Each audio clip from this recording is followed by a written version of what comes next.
From Hollywood to Iran. This week, we'll be discussing the Oscars, the seed of the secret fig, and Close Up. This is The Film Angle.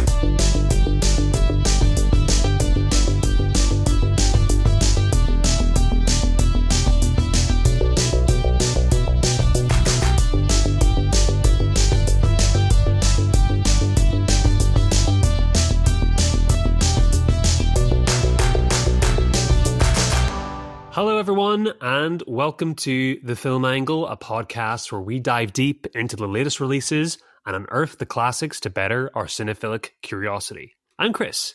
And I'm Alex. Let's get into it. We are on the evening after the Oscars, though I guess time zones would say a morning after the Oscars, maybe. Yeah, I was definitely not staying up to watch the Oscars when I have a job. It's harsh to all our friends who watch the Oscars and also have jobs. Well, I mean, like, all fair play to them, which, actually I'm a bit of a contradicting myself, because there's been many nights where I'll play this video game and I'll be like, oh, it's 11 o'clock, I can play one more match, and then 10 to 12, and like, oh shit, I'm starting work in 5 hours. So, I'm probably not the best person to say that, but have you ever stayed up for the Oscars before? Has that ever been a thing you've done? Do you know what? I actually haven't. Me neither. And yeah, I guess for me is I see all the best clips the next morning. Like, I woke up a little bit earlier this morning, and when I say this morning, obviously this episode is going out on Wednesday. So if you're hearing us now, yes, I mean Monday. We're recording on a Monday. They know by now, Alex. They know by now. They know our schedules. Yeah, I don't know. Like, it's funny because obviously we had Max on 2 weeks ago, and we discussed the Oscars, and it's always a fun episode to do that. But it does seem weird. And I've softened to this over recent years with the podcast, but it does always seem weird to be kind of like discussing an award show. But that being said, that episode is doing really well. So, like, people are listening to that. And that tells you something. Like, people want to hear about the Oscars. I think you're maybe still in the camp where, like, I just want it over and done with. I feel like I've softened a little bit to that, where I am like, oh, okay, I can kind of get behind some of the fun of doing all the predictions and the, the kind of, if they won the SAG Awards and they must win this award, blah, blah, blah. Yeah. But it is, at the end of the day, it is just an award show. So I enjoy the historical aspect to the Academy Awards. Like, when you look back and 1972, he won this award for that. I find that quite interesting, because you can look historically at cinema at a lens like of trends for the time. So that's quite cool to me. But I think in the moment, it just kind of it annoys me in the moment, because I think you kind of see the ugly side of Hollywood behind the scenes, and the the machinations and everything, and the behaviors of people can be a little bit off-putting, especially, when these people are surrounding some of your favorite films that you're going to be talking about. And it just kind of makes the whole experience of enjoying films kind of run out of steam for a couple of months for me. Yeah. And it's just like, a movie you've seen a year ago and you're enthusiastic and you talked about for 6 months, and you kind of put it to bed, and you're ready to watch new movies, and these movies are kind of resurfacing again and being resurrected, and it just makes it seem like a really long, drawn-out process. But yeah, it is what it is. There is a lot of fun to be had with it, and I really loved having Max on the show, and all the three of us kind of having different sort of perspectives and different cynicisms and optimisms coming into it. And well, I think Max did a draft online on like an ESPN site where you could no money was involved, right? But have you ever thought about betting on the Oscars? I don't I don't even know where to start. Do you just go on, like, I don't know, you can do it on Sky Bet. You do a Sky Bet, right? Okay. Yeah. So I looked on my phone. I'm not a gambler. Me neither. I once won £50 during a World Cup. And then I subsequently, because I was like, well, I'll just keep putting this money back in, and it's as easy as that, yeah. And I subsequently just started losing all that money instead. But I think at the end of the day, I think I came away with a profit of £10. But that just shows you the gambling habit, isn't it? I had already won 50. I couldn't walk away with it. So don't gamble, guys. But thankfully, I'm not a big gambler, because I was like, I'm almost 99% sure Honora's going to win. So surely, if I just put some money on it, I'll make some money, easy money. But then I kept thinking, like, but aren't the odds like really? But what if it doesn't?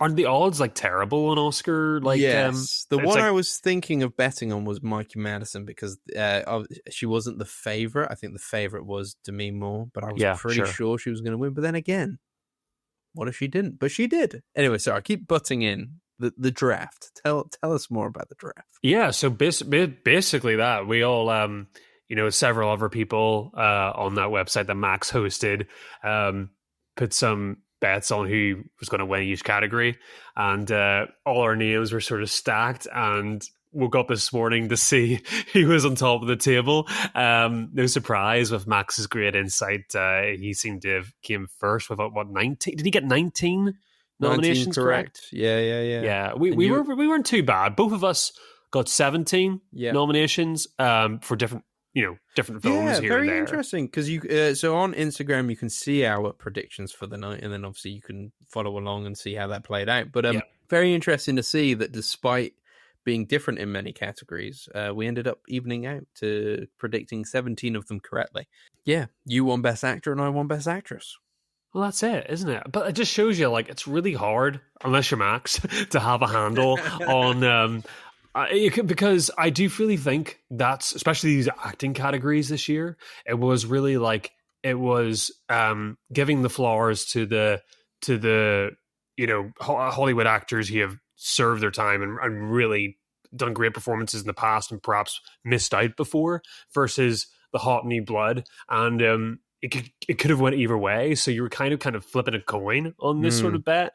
But it's cool to see that it kind of went both ways. And I feel like, I don't feel like anybody was undeserving of what they got. I think this was a pretty, for the controversy, that kind of preceded the Oscars before it came around, it seemed to have been a pretty clean, nice affair.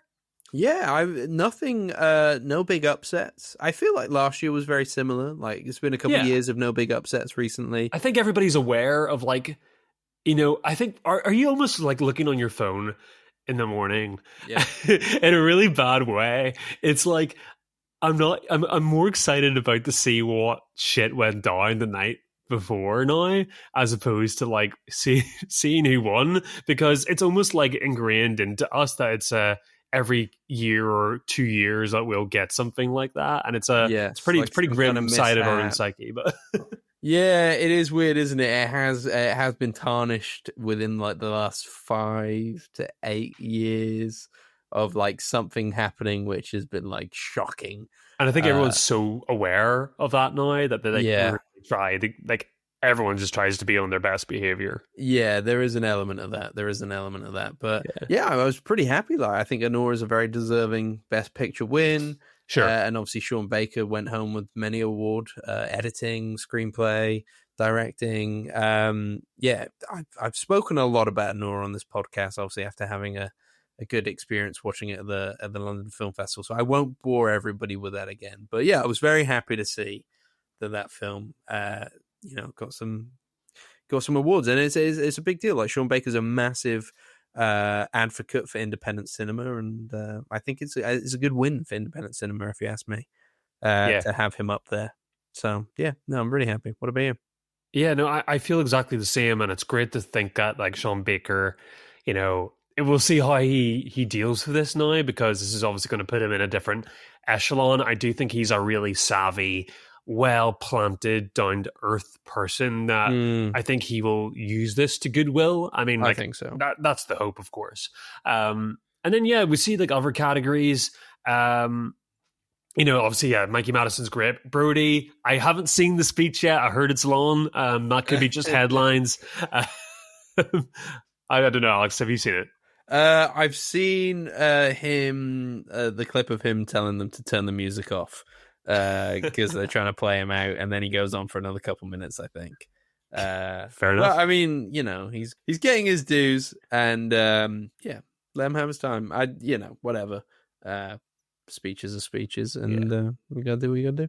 I feel like if it wasn't bad odds, I think for me, what the absolute guarantee return money back, like you could just put like $1,000 on it, would have been Kieran Culkin to win Best Supporting Actor. So yeah, like it's good. It's good. I mean, it's funny that like he's sort of just being recognized now for what he does really well for the last sort of 7 years. Like if anybody watches Succession, like he plays this sort of, he's really good at that. It's awesome to see Kieran Culkin kind of, get his flowers for that performance too. And who would you have had win Best Supporting Actor? I think I would have had Kieran Culkin. Yeah. Guy Pearce, maybe. Yeah, I gotta say, I really liked Edward Norton. I feel like he was good. He's good at it. He was good. He's a good Pete Seeger. Yeah, I mean, Kieran Culkin is very good in A Real Pain. It's a good film. I really enjoyed that film. I don't think it's perfect, but it was like a nice little cup of tea of a film, I thought, despite it being about kind of the trauma of the Holocaust and all that kind of stuff. But but it's funny for me because like when I watched A Real Pain, I almost like, I love Kieran Culkin. I love both of them in it, but something about, I feel like Eisenberg from an acting perspective like brought it just as much. Like I think I kind of really related to that character a lot. I suppose he's getting his due as well in terms of more of like the behind the scenes, like more of the creative aspects of that project. So like they're both getting the win. So it's pretty cool to see that. Other winners, best documentary. No, this is really bad. Like the first year for me, man, where I haven't seen any of those nominees, and I feel like I've had the opportunity, and I've just picked other films, and I hold my hands up. But you have seen the winner this year? Yeah, I've seen No Other Land. It is actually on, I think Channel 4 might be on Film 4 right now. Really powerful documentary.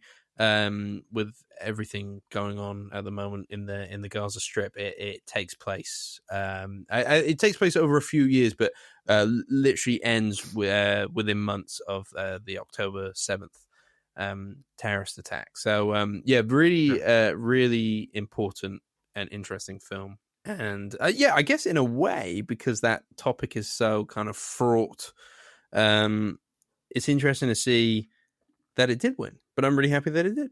Yeah. Because it's important. It's important. And I think it really shows the struggles of the kind of Palestinian people, prior to those events as well. Very important film. Any of the winners do you feel should have went to somebody else? Is there any one category you're like, oh man, I would have really liked to see them win instead? I mean, I haven't seen Flow, so I have no, obviously for me, I thought The Wild Robot was going to win Best Animation, but I can't say much on that one. I can't say much since I haven't seen Flow. I guess, obviously the Amelia Perez of it all. The Amelia Perez of it all. Yeah, I'm just being added to the dictionary. Yeah, like I think Zoe Saldana was really good in that film, so fine. She got Best Supporting Actress. I'm not mad. Best original song. I mean, it was Slim Pickens this year, I think. Fine, Yeah.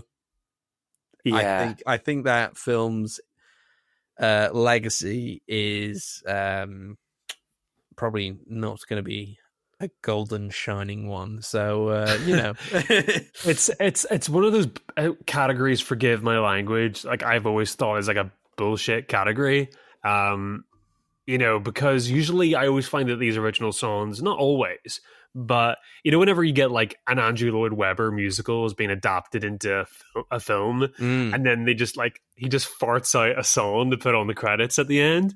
He did it with Cats, and as we say here on the show all the time, it started COVID.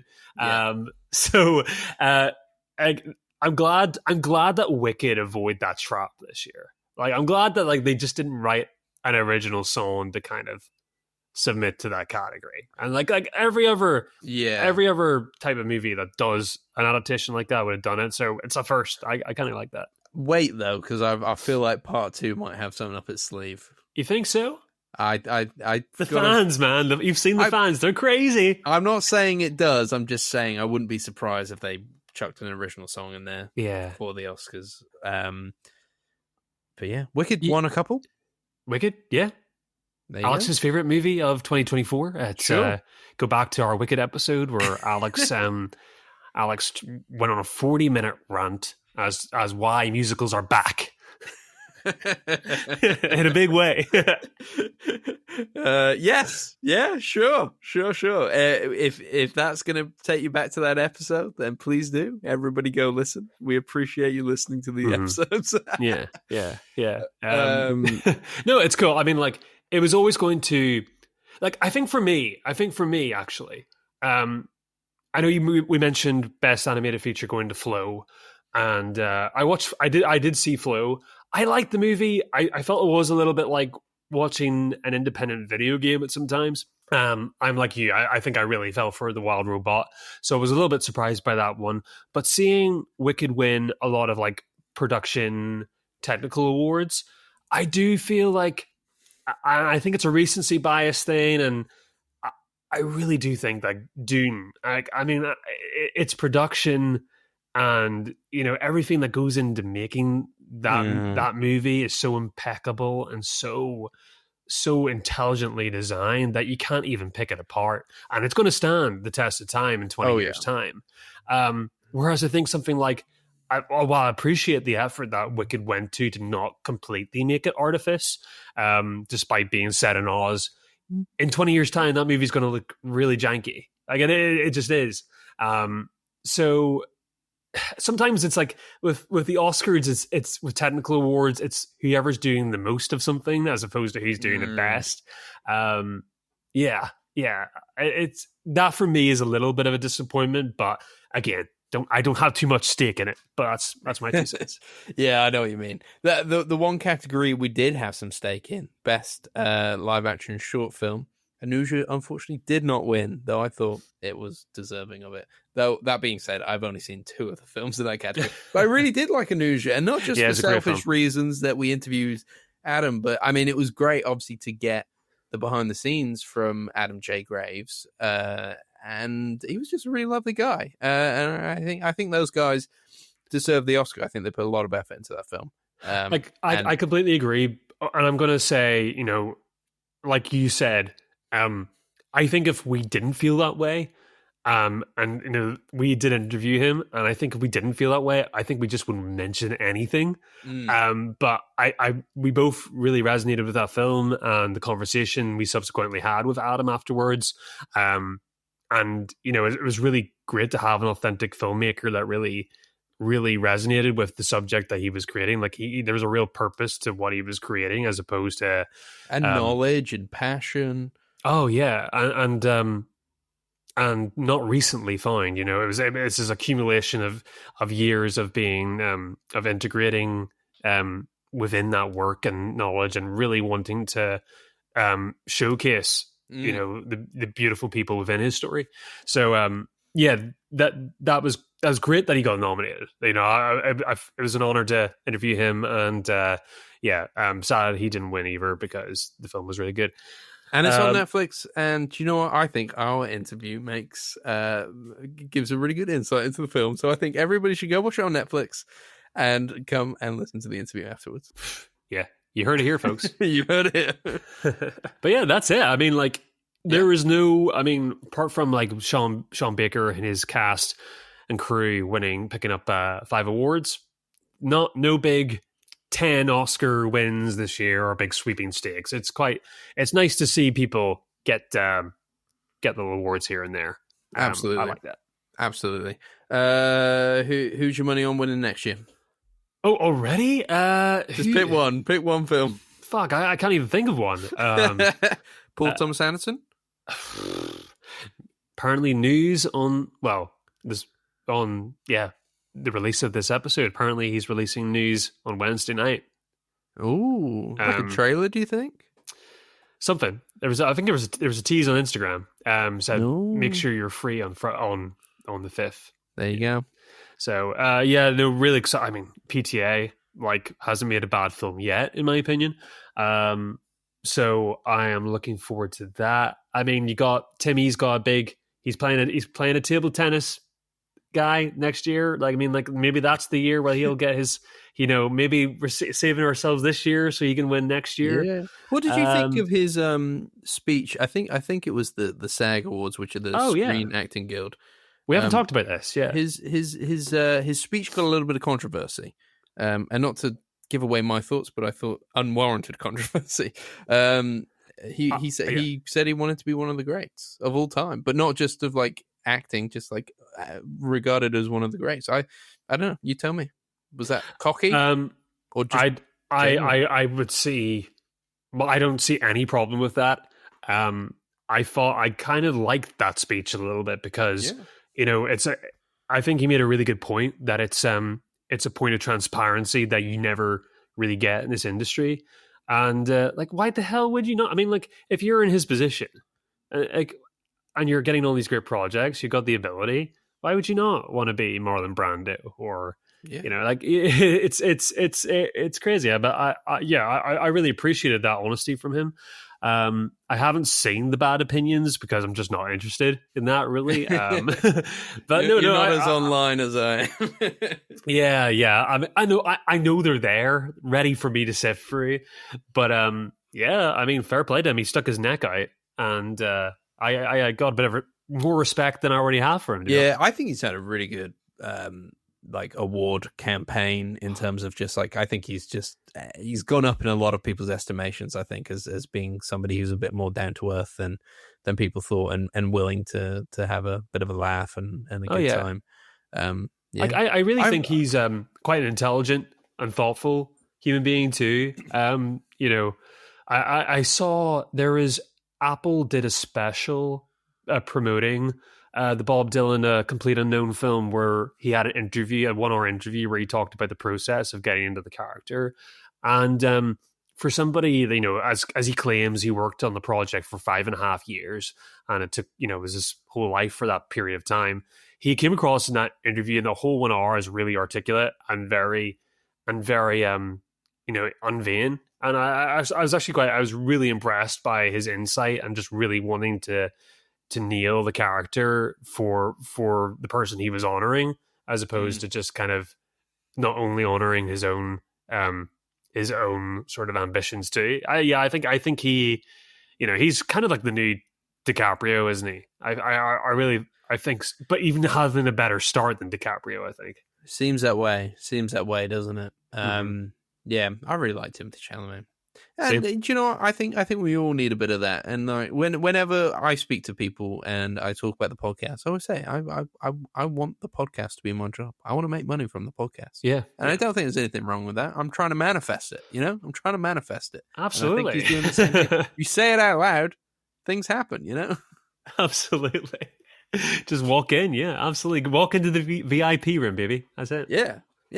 This podcast is happening. This is one day. Actually, John, it's already the best podcast, best film podcast in the world. Okay, you do, Alex. I need to teach you some media training here, buddy. Do you know how the internet works? This is the greatest podcast of all time, and people just need to catch on to that. Okay. Okay, that's just you just equaled 100 dislike buttons right now. Oh, there we go. Well, Timothée Chalamet has inspired me. Okay. He's inspired. But let's shall we stop talking about the Oscars and get on to the main meat of the show? Absolutely. Let's go for it.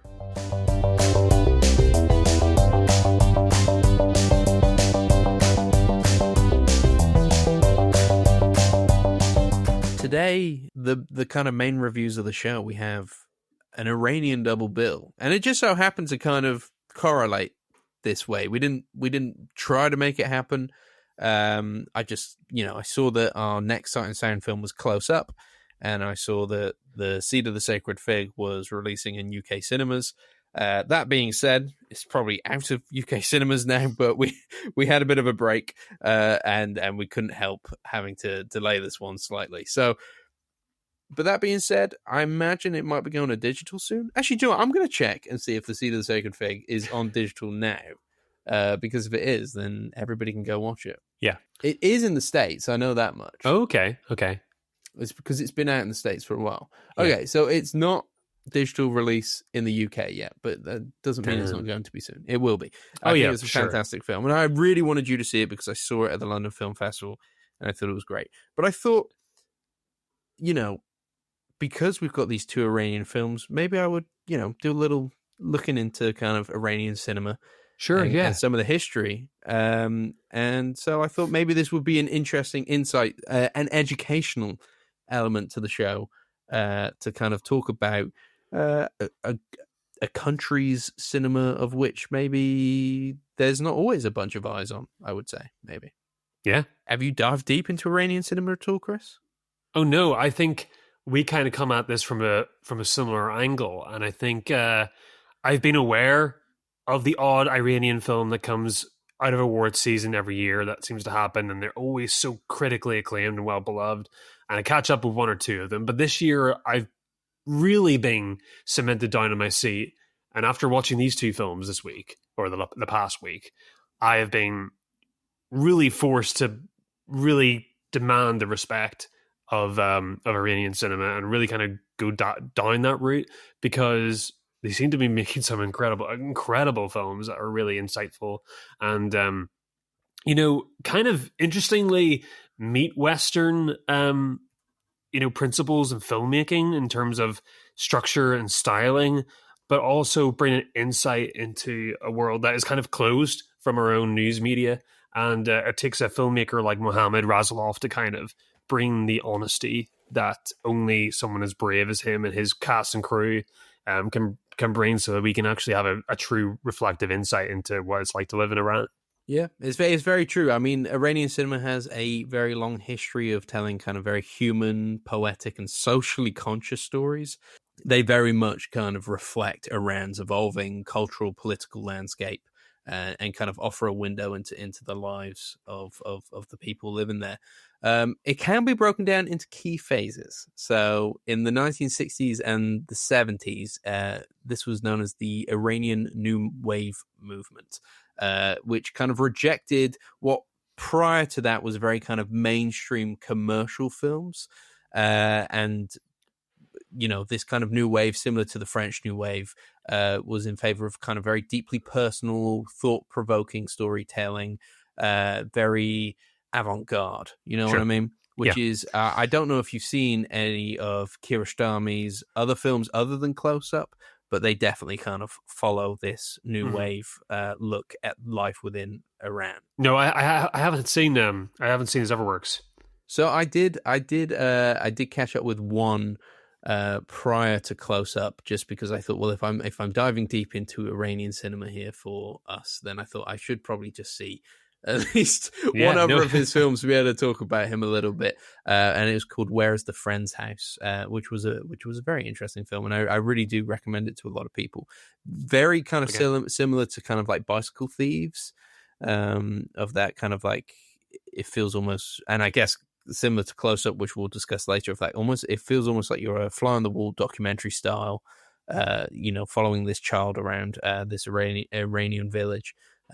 Very, very interesting. Anyway, I shall move on. Yeah, I'm seeing that just came out pretty close before Close Up. So it's an earlier film of his. Yeah. It's similar to something you might see of like Ken Loach, like very kind of minimalist narrative, symbolic imagery, commenting on societal issues, but it's not like in your face about that. Like, it's very subtle. Probably so much that you would have to be more aware of the kind of social and political and cultural time of which the film is set in, of which I wasn't, but I still enjoyed it. And doing some reading on it afterwards, I could see that there was a lot more kind of about class struggle and human suffering than I might have thought. Just woven into the film. Into the film. So really interesting. In 1979, there was a Islamic revolution, and that kind of changed the film industry pretty drastically. So the revolution itself saw a kind of massive political and social upheaval that saw the overthrowing of the Shah, who was essentially the monarch of Iran, and then it established the Islamic Republic. And the Islamic Republic imposed very strict cultural and moral guidelines, which extended into cinema, and Western influences and depictions of certain lifestyles were very heavily censored, and filmmakers had to navigate a new landscape where content was scrutinized for its adherence to Islamic values. So this stricter censorship kind of forced filmmakers to get very creative, as we've seen in other countries that have had a similar kind of cultural movement around film.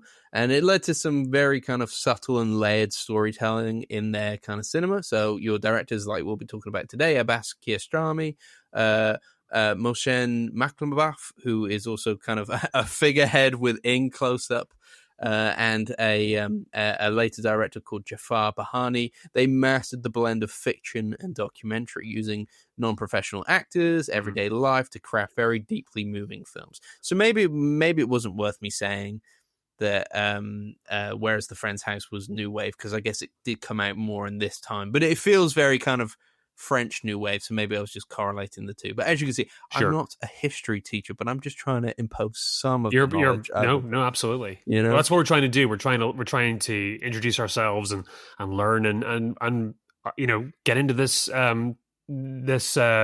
this cinema experience even more. So yeah, we're learning together. Okay, absolutely.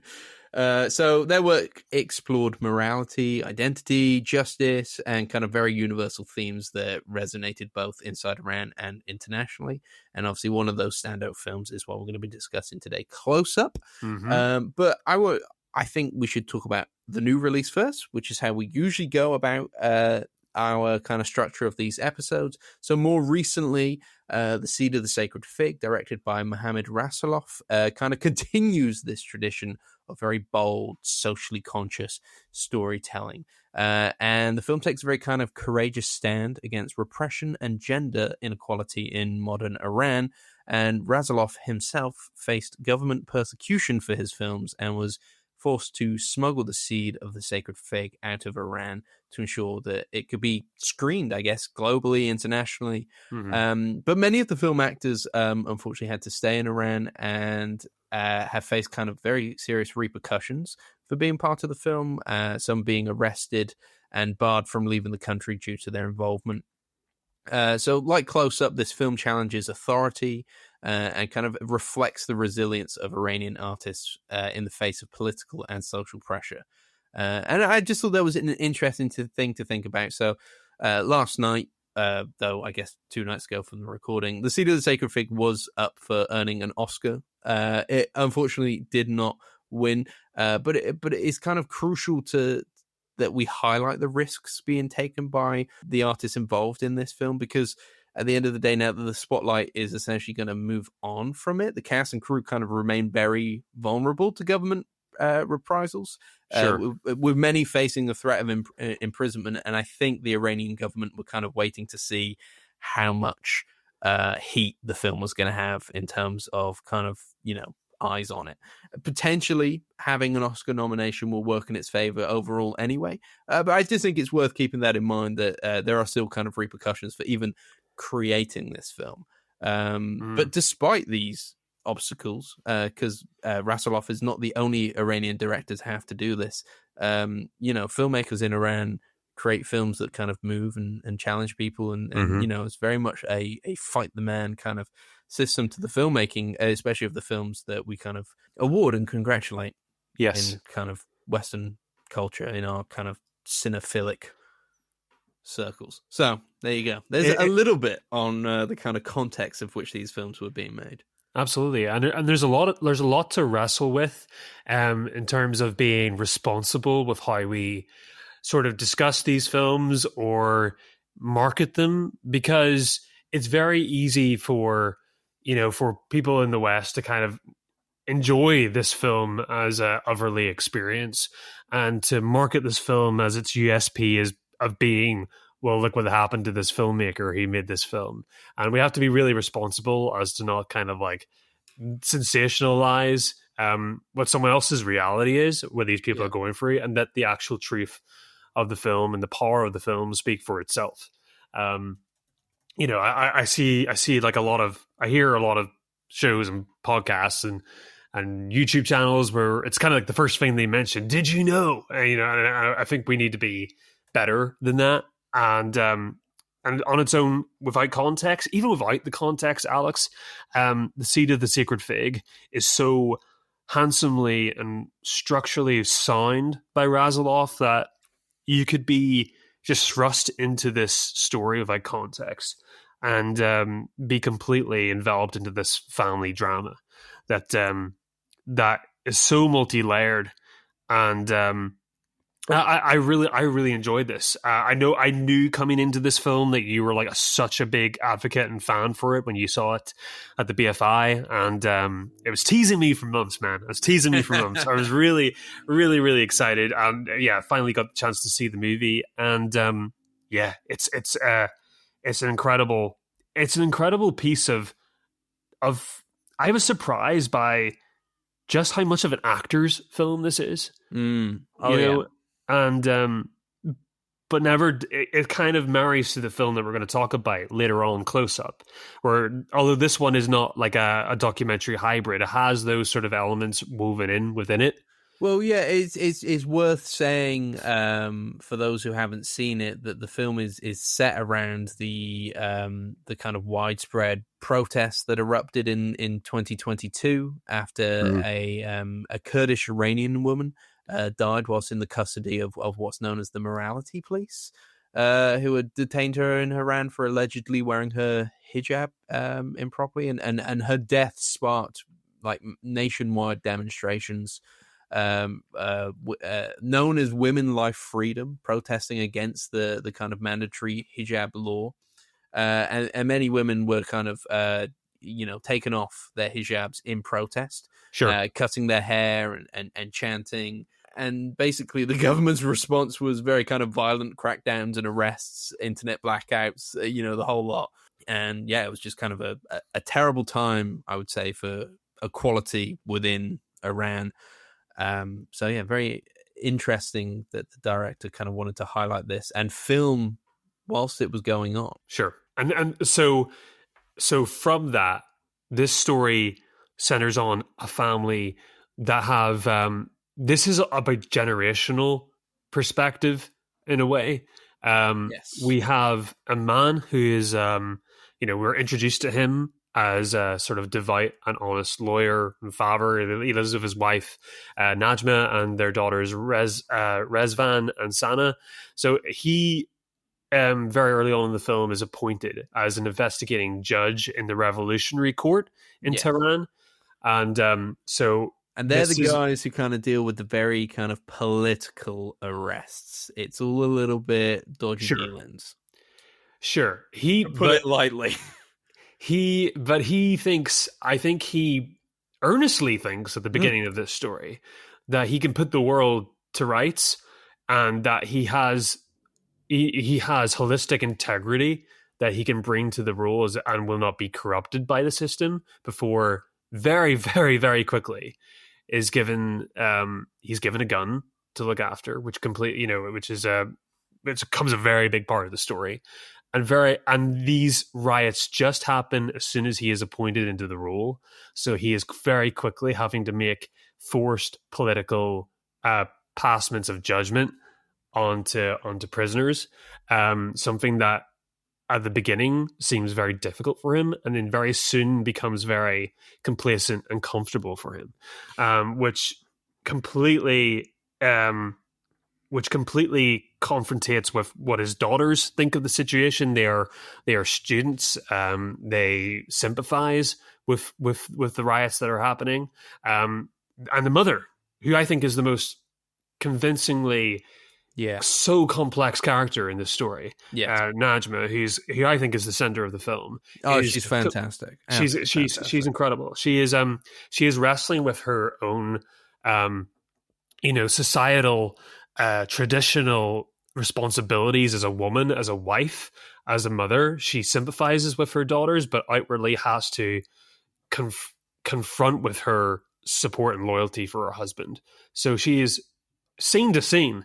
Her internal loyalties are completely torn apart from her. She's really it's just watching this character struggle, and really, even though she has to do some of the more nasty parenting things in this film and has to be like a bad guy for 3/4 of this film, not the last quarter. It's really hard to watch her struggle through it, and you completely understand this character the whole time. And I never felt like a performance. I felt like I was watching, the real lives of these people unfold in front of me. Yeah, I think the way her kind of allegiances kind of tiptoe between her daughters and her husband is so interesting and so complex, because it's out of safety, it's out of fear, it's out of love. It's very interesting, and I love the way the film kind of presents all the characters, including the father. I think he definitely gets kind of more villainized towards the end, but like you said at the start, we are meant to empathize with him despite his kind of job, and his motivations come from fear and safety as well. And I think that's really interesting, but he's almost too ingrained within this kind of system that is oppressive towards, people, including his own daughters. So it is very interesting. I was so happy that you got around to watching the film, just because, I was absolutely in love with it. Just because I am a big fan of films that do have kind of a moral compass, but are happy to kind of dive into the kind of grayer areas and really kind of look at this. I would like to chat spoilers with you, because I feel like I've spoken about this film a couple times now, from obviously the festival experience of seeing it and then having it in my top 10 and all that kind of stuff. Like I've spoken enough. You need to be unchained. I need to be unchained. But before we put in our show notes where the spoiler warning is there anything else you wanted to say before we kind of dive deeper? Are you a fan? Like, what's your overall kind of feelings?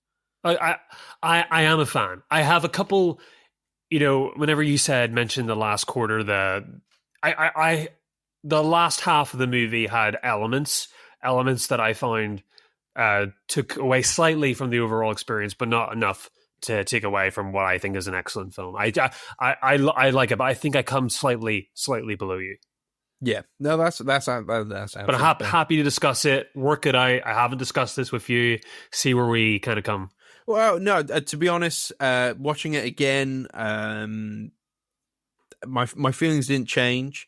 I still very much enjoyed it. It surprised me how much of a lasting impact the ending had on me, in terms of feeling like, oh, it's not as good as the rest of the film. But then when I checked my watch, I was like, oh, we've only got 20 minutes left to go. So there's 20 minutes of a film that's nearly 3 hours long, right? It's so engrossing as a film that it refuses to let you go. That the time does not matter. The time does not matter. But anyway, let's get into the kind of, because I think it's where the final act is where the kind of mystery starts to unfurl. And and to be fair, this is where it loses some people as well. So let's call the spoiler warning here. I'll put that in the show notes. And from here on, me and Chris will be talking spoilers. Happy? Cool. So the main mystery surrounding this film is what has happened to the dad's gun.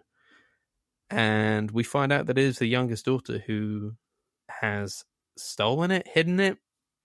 What did you feel about that? Look, I try not to be so obsessed with these sort of details. I think the gun is just, it's a MacGuffin for everything else that's going on in the film. And to get so obsessed of, I would have been even happy if the gun was completely an unsolved thing. Yeah, it's true.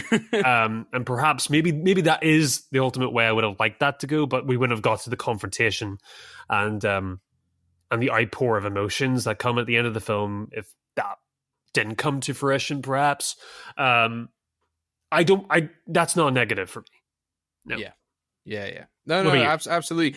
For me, I part of me feels like, maybe it should have been left unsolved, because I guess when the mystery is revealed, you start to go, oh, it doesn't make sense that she never came clean with it here, and like, where does she put it, all this kind of stuff.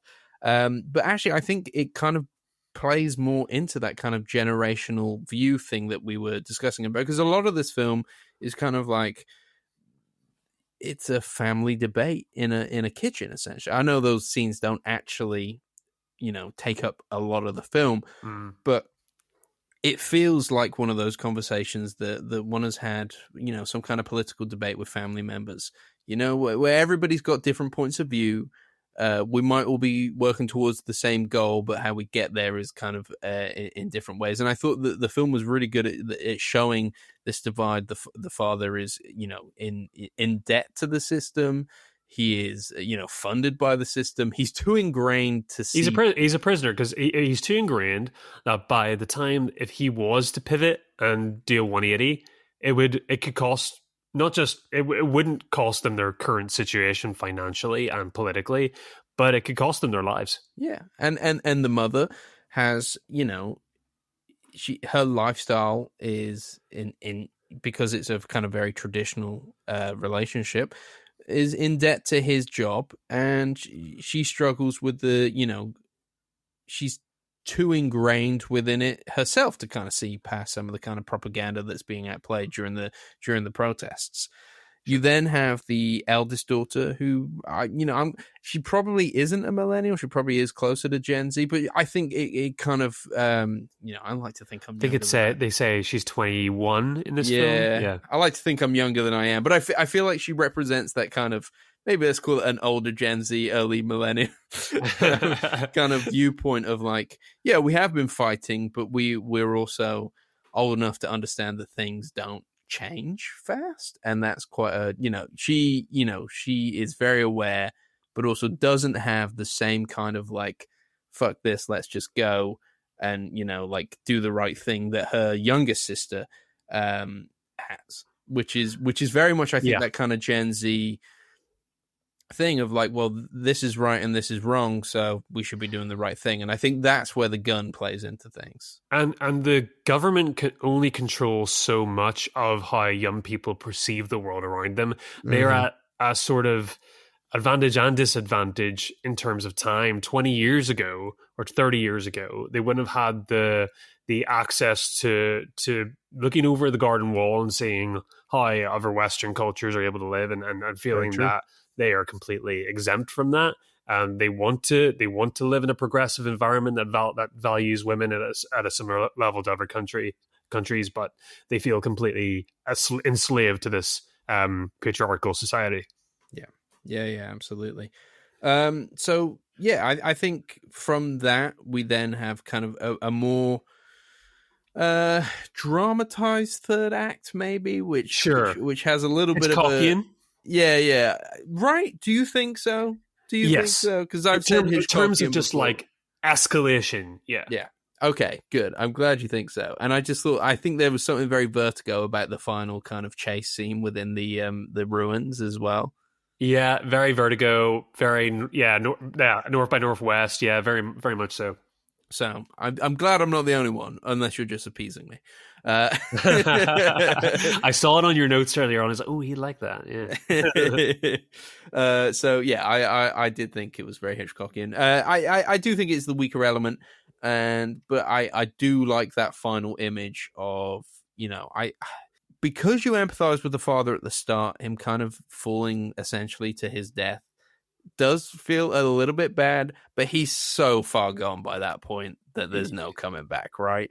And I think once he commits to something like the tying up and relocating them, once he commits, a man under his sort of ideals and what he perceives to be his pressure can only just descend more and more and more, and that's what does happen until he just loses himself.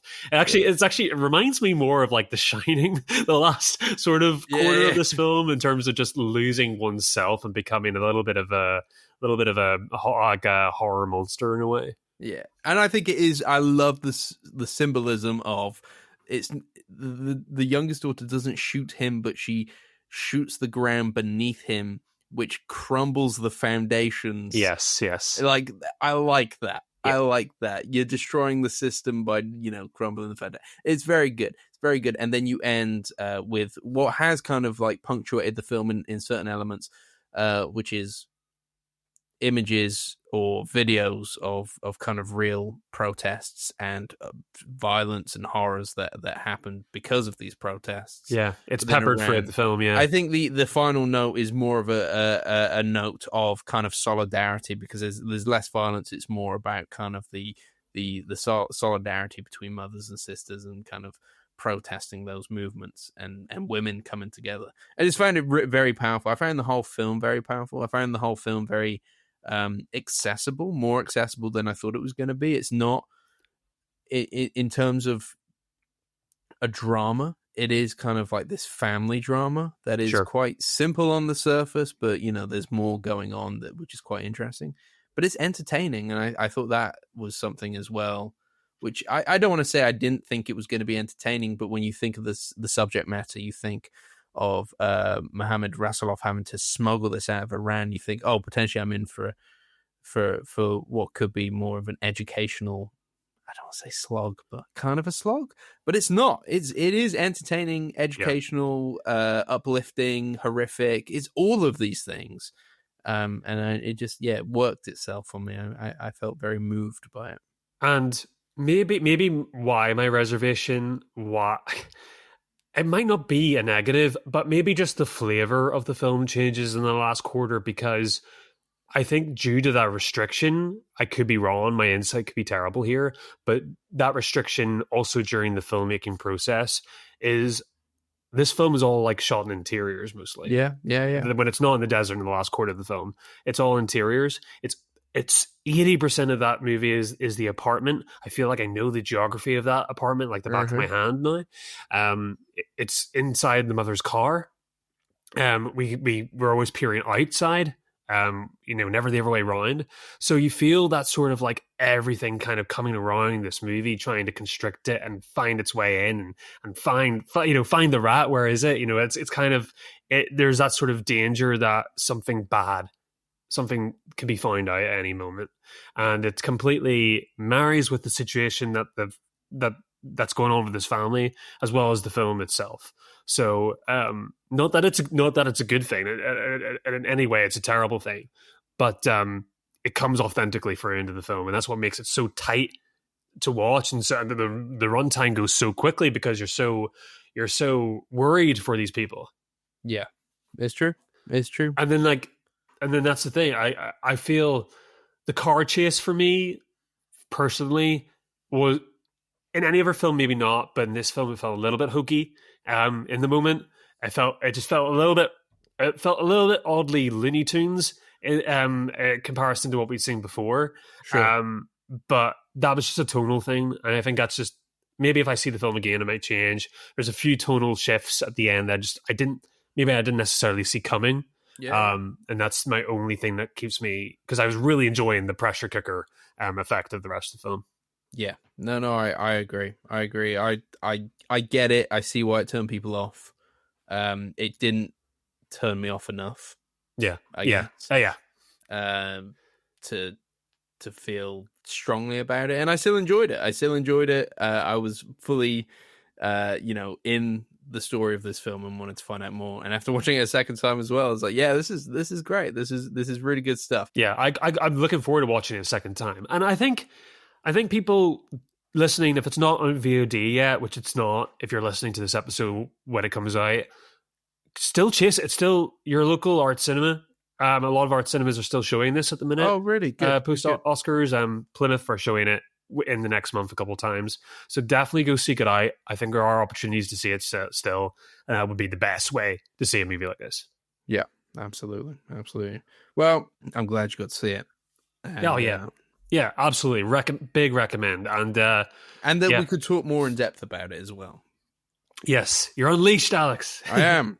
But it's been interesting because obviously we've been able to then kind of tie this into a kind of deeper double bill about Iranian cinema. So shall we go back in time, Chris? Okay. Now, and jump into our sight and sound blind spot that just so happens to be our second Iranian film of the episode. Let's go back to 1990.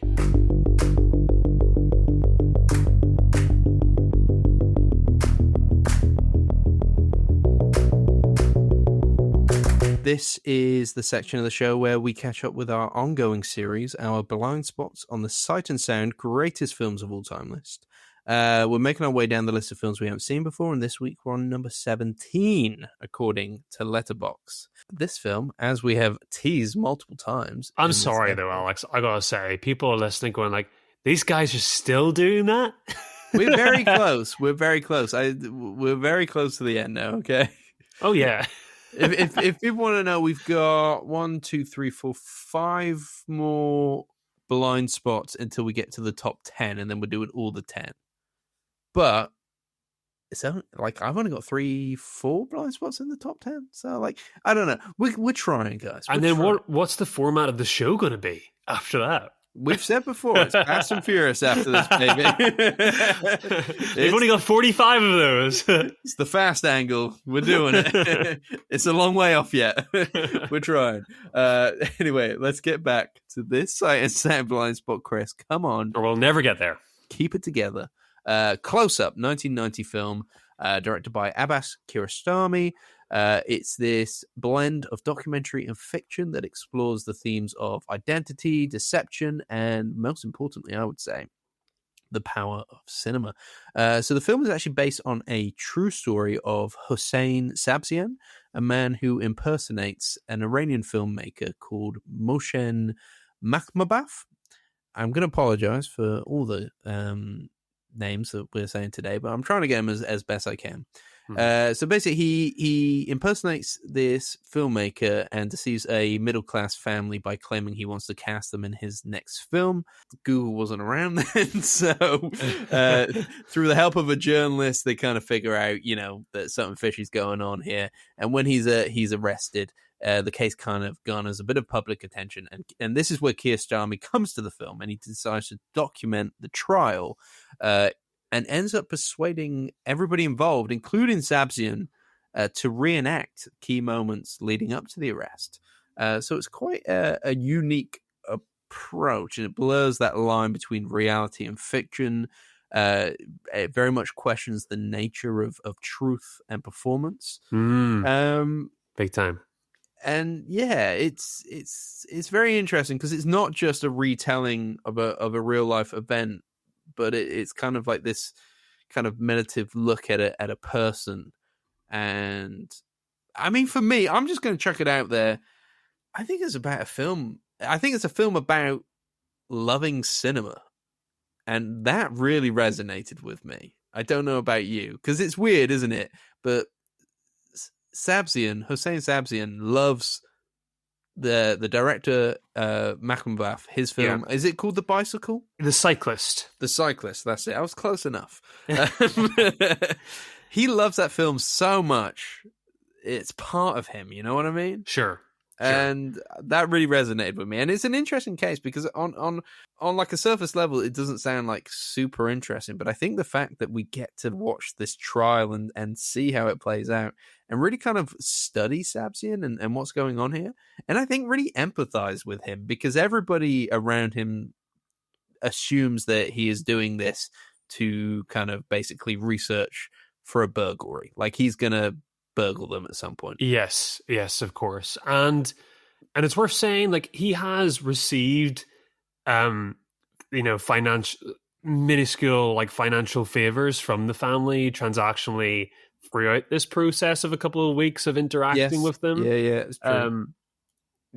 And so like this film is formatted, it's half of this film is a courtroom documentary where the camera's straight on the family and Sabzian in real time and the judge and the back and forth and his reasoning behind his actions. And then we have intercut small scenes of the actual family and him reenacting what he did to them or with them, which is crazy. It's crazy to believe in, which also creates this sort of intrigue as to where the story is going to go, and where their relationship is with him, even before you kind of got into the real meat of the film, and to get these performances. But the film, I think, really is about Sabzian, and I think it is this love letter to film and his love letter to film, but it's such a film about yearning, isn't it? It's a film about somebody who's desperately trying to reach or live in a space as long as he can that he knows he'll never be able to get to. Because of his class, because of his upbringing, because of his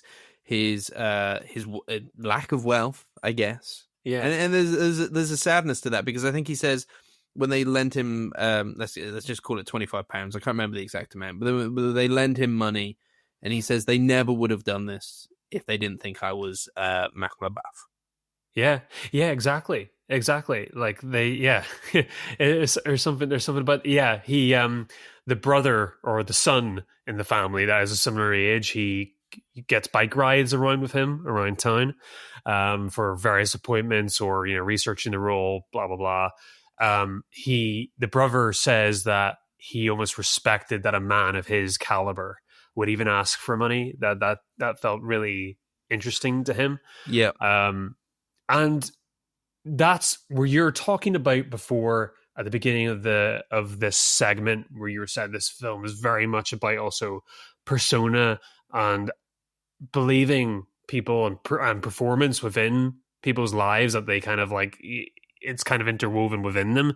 It's so true with him that throughout this whole court documentary feature that we're watching of him recounting these events, there's such honesty and yearning and beauty in what he says, and like a real open wound, that whenever the son says his piece at the end of the court hearing and says, well, this could be a performance right now. Yeah, it's the first time it dawns on you.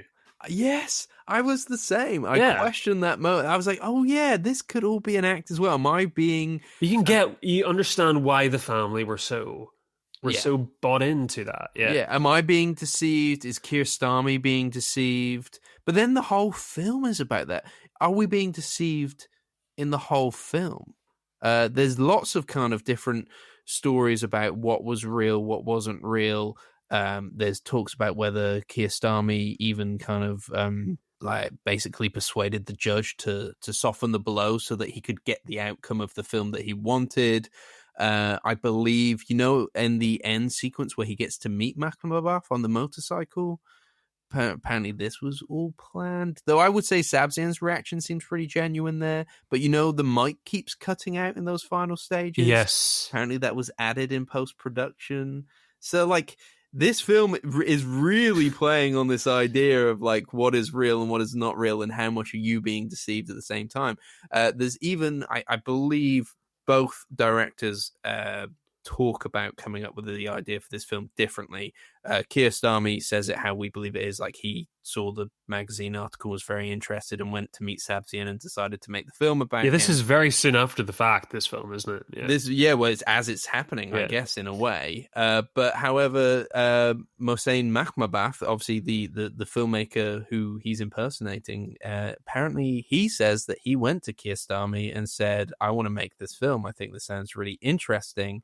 And Makhmalbaf's had a bit of a kind of checkered past, should we say. He's in the Islamic Revolution, he was a fundamentalist opposing the regime, and stabbed a policeman and tried to steal his gun, and he got arrested and imprisoned. And I think he says that Kiarostami said, I don't think you're the right person to make this film right now, but I'll make it. And you can be involved in it and stuff like this. But interesting to say that Makhmalbaf reconnected with that policeman that he stabbed, and he made a semi-autobiographical film about it called A Moment of Innocence. These filmmakers, they use anything they go. Yeah, there's so much bygones be bygones, isn't there, going on? A lot of really kind of considering the moment and cinema, but it is quite heartwarming, isn't it, actually, to watch the film, see the family wrestle with what the sense that they have been, sort of played with and tricked and, interfered with, and then come to a reaction at the end that is forgiving, and not self-serving, as well as seeing, you're right, seeing the judge in real time. Actually, when we first are introduced to the judge, and he sees the case as being really perfunctory and he's disinterested, becomes really as involved as we are watching the film, everybody becomes just as involved in this man. He is just like an open wound of a human being, and so hard to not, feel something for. I was in love with Sabzian. Yeah. I felt true empathy and sympathy for him. Although I wouldn't go to the same extent of him, I felt connected to him as a cinephile. Which is interesting. We've all watched a film and been thoroughly moved by it. I think there's a moment where he says to Kiarostami, like, "Oh, if you see Mahmoud, tell him that the cyclist is a part of me." And I just connected with that, and I connected with the idea that somebody could take this kind of like you said, what the judge sees as a very kind of perfunctory case, just kind of a bit odd and bizarre, but whatever, it's a bit bland, but find a really kind of deeper meaning behind it. Loved it. And I'm paid due diligence, because I think I was kind of expecting a black and white sort of judge that was just going to be like really anti this guy. Yeah. And I was kind of it was really nice to watch this film, and I wasn't expecting to get a really sort of optimistic outlook on human life. Despite how sad it is. There's, it's great to see that people understand this human being, because I think everybody kind of resonates with that. I think even though it's about film specifically, I think everybody can relate to not being able to sort of get into the VIP room and be the person that they always idolized. It's so powerful and so moving, and it is very slight. But it's funny though, like when you see Sabzian, the reenactment of him, of them coming for his arrest at the house, the big ruse of getting him there and planning to get him sitting down so they can come into the house.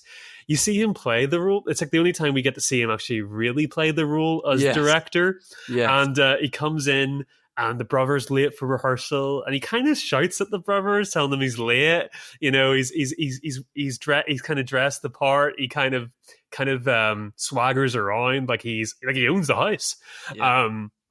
It's quite interesting that he kind of plays a little bit of the film mogul, and people still kind of feel this sort of sense of feel sorry for this guy at the end of the film. It's really interesting. It's a real movie about human behavior in such an honest way. People are anomalies and in beautiful, terrifying, and really interesting ways. And this film really captures that.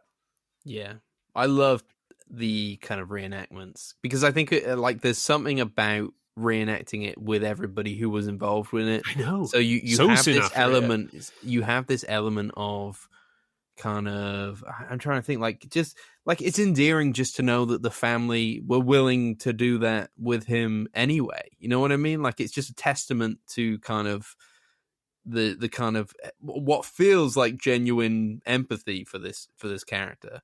Yeah. And those scenes are so well done that it doesn't feel weird. It doesn't feel like a reenactment. It feels like an extension of the film. Like, you could definitely put this film on and tell somebody that it is all fiction. Yeah. And they wouldn't know. They just think it was well done. And I think there is an element of potentially it could all be. But I don't care, because I just think it's really sweet. And it profoundly moved me in a way that kind of touched on my love of cinema and my faith in humankind mostly, which is getting tested a lot recently. Yeah, absolutely. I mean, you can't help but reflect on yourself.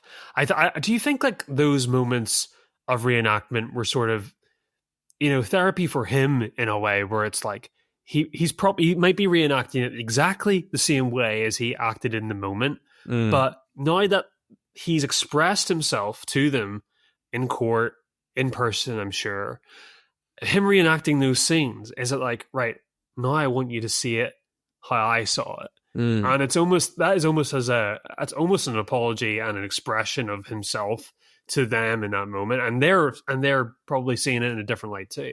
It's but yeah, I mean, it's just so, it does boggle the mind though. It is really like, it's such a unique circumstance. I mean, and it's such an act of luck that you can capture something like this in a film, because 99% of these sort of realities, people will be like, fuck? Like, I don't want to know anything about this. I don't want to have anything to do with it. And let alone get a good performance out of them. I mean, like, Yeah, he's a great actor. He's a great actor. Like he gets his due diligence. He gets to be in a film that's centered around him, and he gets to meet his his kind of idols. Yeah, he must have thought the world was all going his way. Yeah, but it's interesting, isn't it? Because like if somebody didn't point a light on this, it would be just a forgotten. And like a gonzo, bizarre little thing that happened. Yeah, and like how many of these things have happened in the world that have like this more kind of humanistic element to them? Like I just don't think you could make a film like this anymore.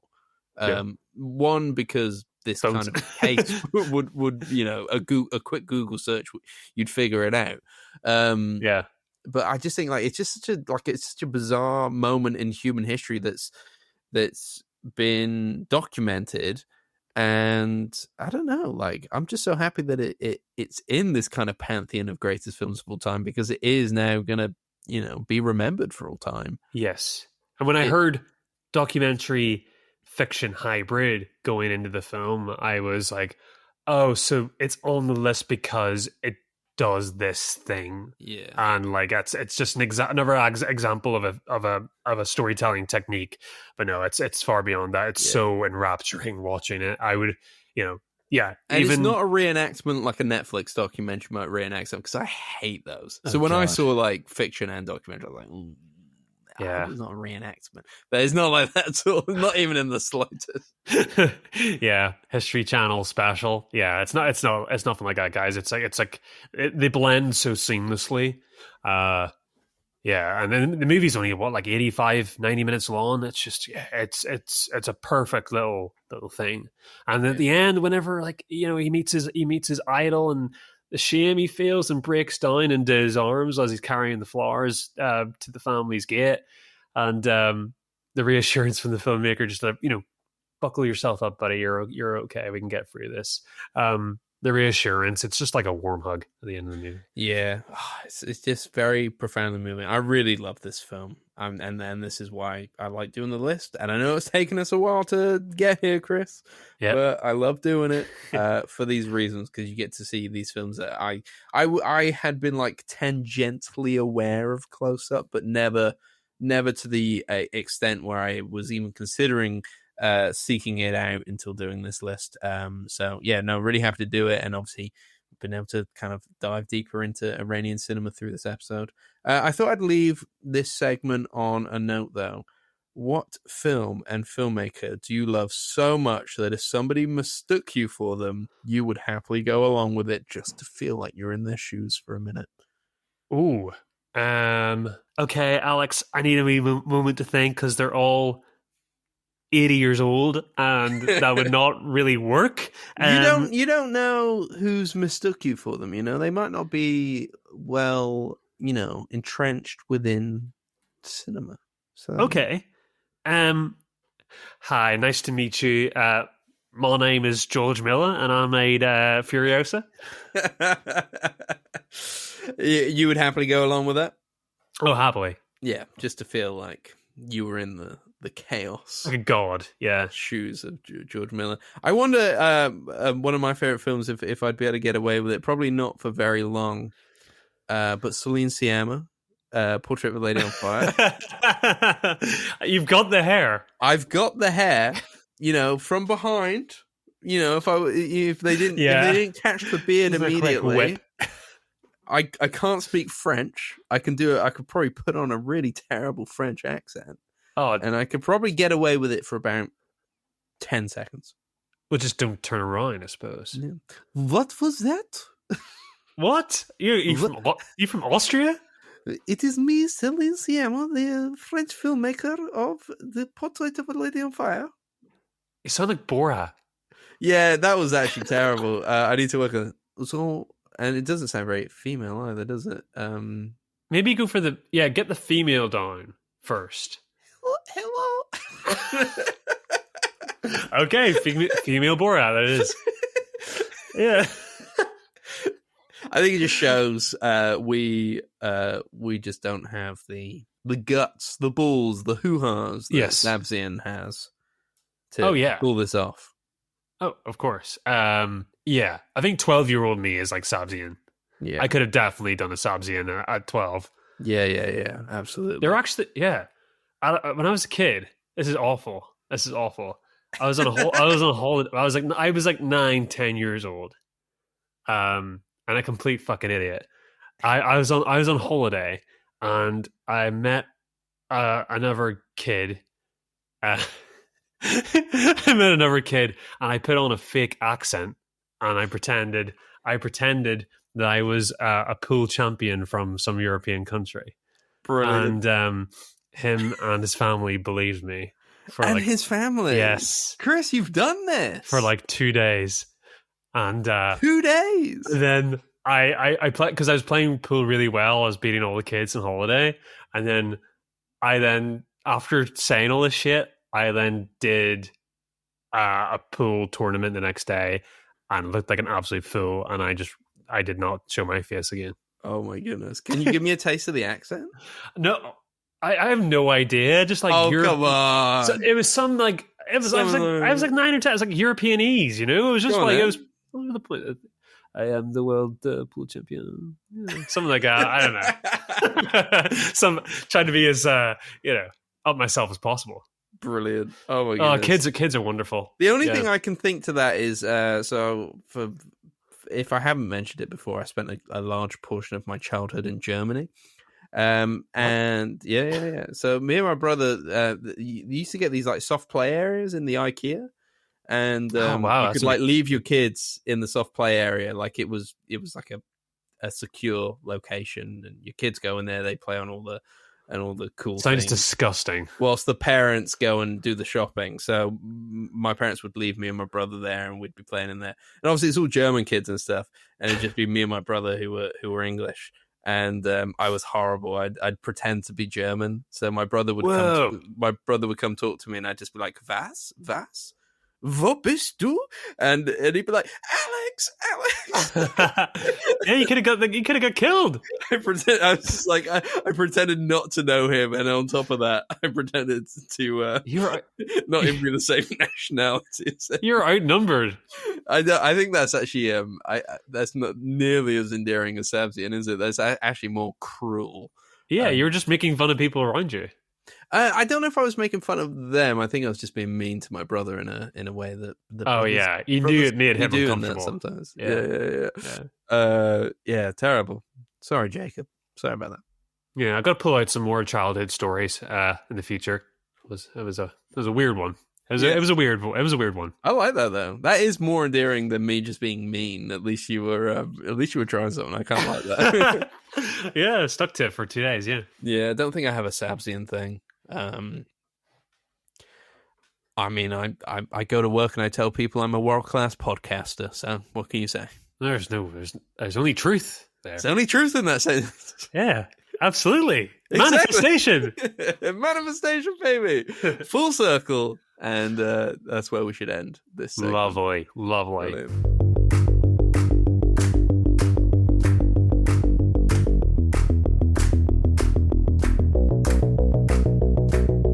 Next week on the Film Angle, Kris. No more breaks for now.